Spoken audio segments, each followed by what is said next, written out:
134 ए नियम को खत्म करने के फैसले को लेकर लोगों में नाराजगी देखने को मिल रही है। फरीदाबाद में लोगों का कहना है कि ये फैसला गलत है, इसमें सिर्फ गरीबों को नुकसान होगा।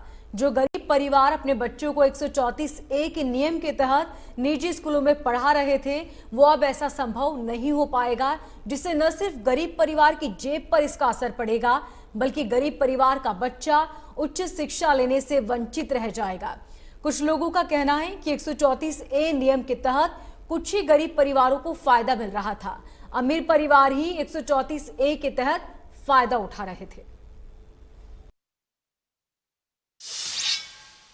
ये सरासर गलत है। कुछ गरीब परिवार के बच्चे जो प्राइवेट स्कूल में पढ़ते थे, उनको इजाजत नहीं है, तो सरकारी स्कूल में पढ़ने को मजबूर हो गए हैं। सरकार चाहती है गरीब का बच्चा गरीब ही रहे और आगे एजुकेशन ना ले पाए। गरीब परिवार को कुछ महंगाई की मार से पहले ही गरीबी ज़्यादा झेल रहे हैं, अब वो बच्चे पढ़ाने पर मजबूर हो जाएंगे और सरकारी स्कूल में पढ़ाएंगे।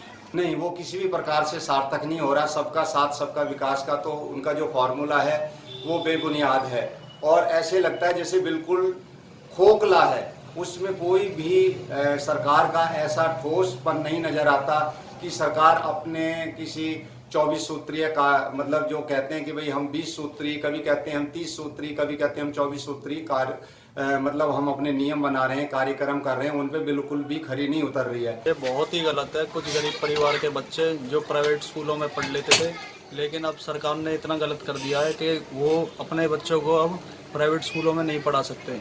तो इतनी महंगाई है, उस चक्कर में अब गवर्नमेंट स्कूल में पढ़ाना पड़ेगा, जिसमें बच्चों को सही तरह से पढ़ाई नहीं मिल पाएगी।